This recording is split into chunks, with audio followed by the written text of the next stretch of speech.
Good afternoon, everyone.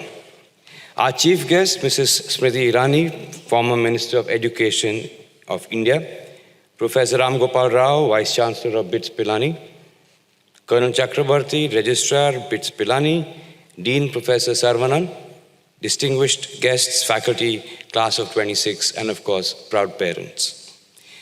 First and foremost, thank you, Smriti ji, for joining us today. Your journey in many ways is a shorthand for defiant courage, as I call it.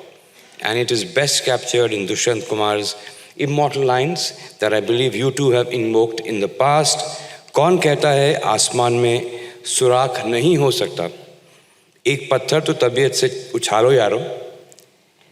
Few public figures embody that spirit as completely as she does.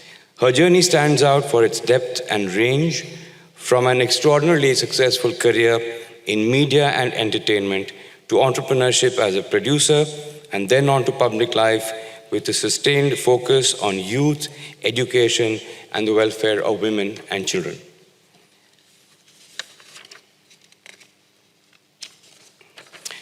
Along the way, she has consistently broken new ground. First, by redefining the grammar of Indian TV channels and serials, and later by becoming one of the youngest ministers in the cabinet.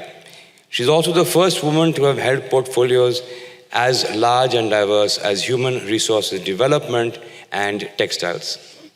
What makes her presence at today's convocation especially meaningful is what her journey signals to all of you, our graduating class, which is careers are rarely linear. They're often shaped by the willingness to step into the unknown in a world that often rewards predictability. Here is a story, hers is a story that argues for courage, and I will talk about courage a little later in my address. Smriti ji, thank you so much for being here.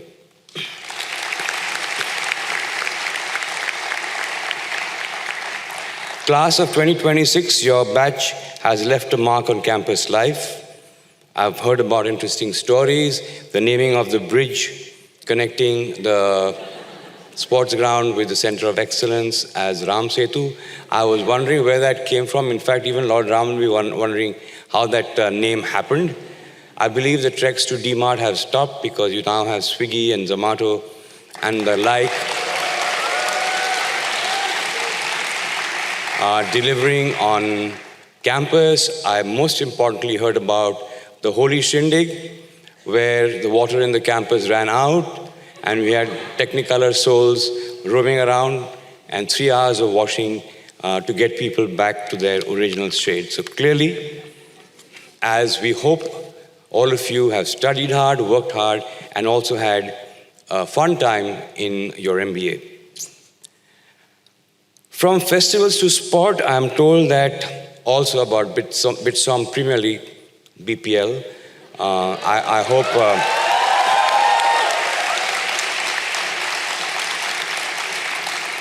hope that one day BPL gets popular even outside our campus walls, and you never know, it might just happen.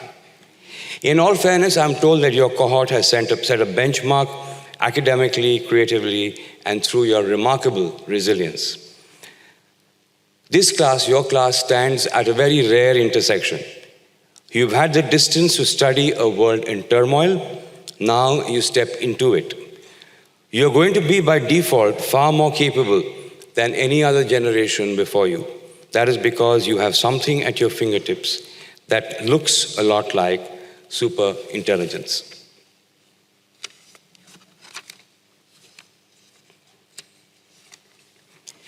It can explain, analyze, simulate, critique, and can compress years of learning into just hours.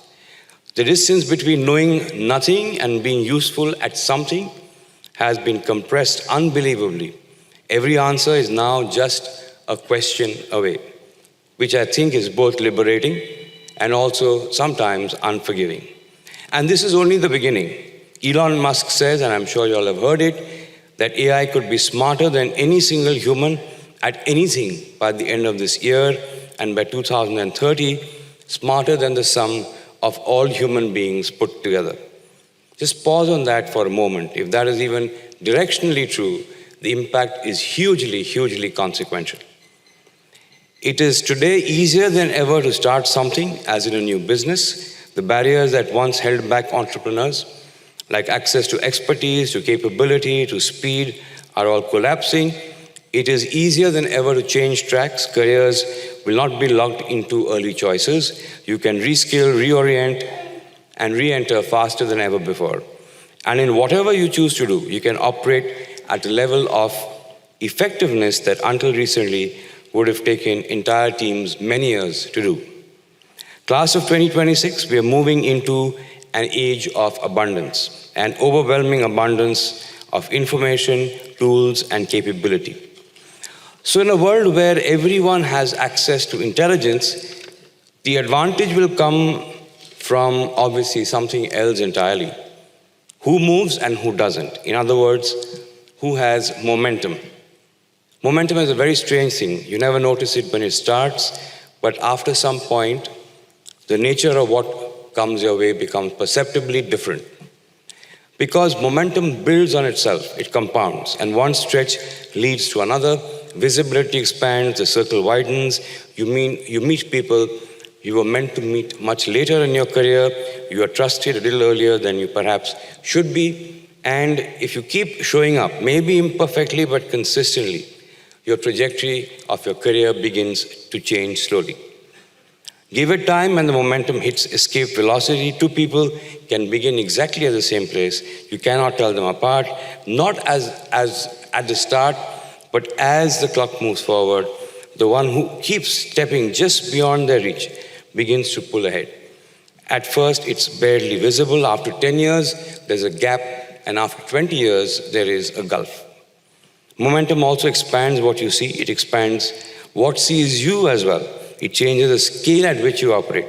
And over time, it changes what people believe you are capable of handling, which in many ways is what determines the velocity of your career. So how do you generate that momentum? And that too in the age of AI, what does it look like? I think it takes three qualities. The very first is courage. When a situation or circumstance is alarming, daunting, or sometimes even frightening, there is one quality that decides whether you stay and engage or you turn and run. And that quality for me is courage. I have a business definition for courage. Courage is the ability to act decisively so that you control change. Leaders with the courage to anticipate change and decide where to act, how to act, emerge victorious time and time again. So please remember that. All of you will also be wrestling with a world that will demand courage and doggedness. And in such a world, courage creates momentum. It gets you moving even before the path is clear. Think of courage as a muscle, one that you have to keep using convincingly, consciously, and build. Now, courage sets you in motion, but in a world that refuses to stand still, that's always in flux, something else determines whether you can keep going ahead. And that is, for me, versatility, my second pillar. The arc of your career will demand far more versatility than, say, it did in our generation.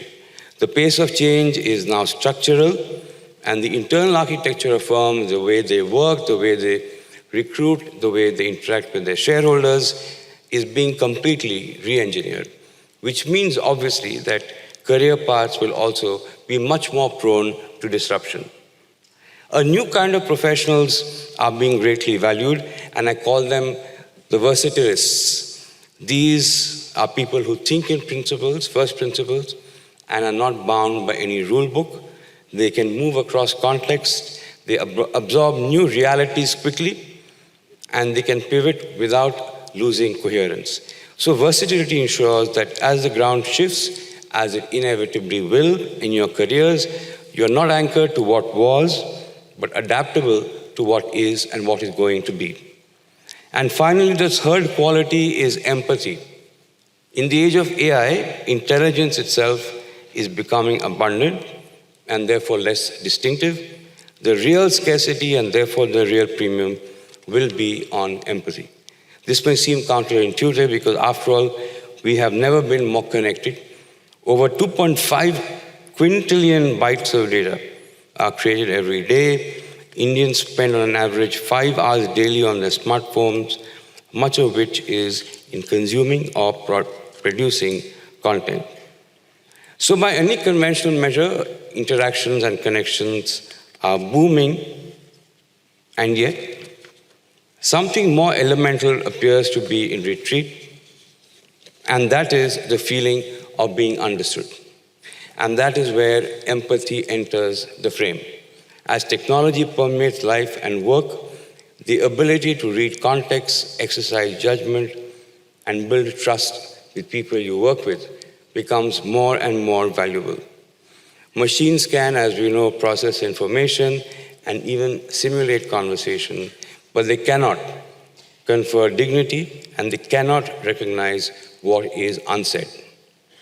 Sociologist and author William Bruce Cameron captured it very neatly. He said, "Not everything that can be counted counts, and not everything that counts can be counted." So empathy sits firmly in the latter category. It will not be automated. It definitely can't be commoditized. And in a world which is busy building more and more powerful CPUs, your task is to build what I call your own HPU, which is your own human processing unit.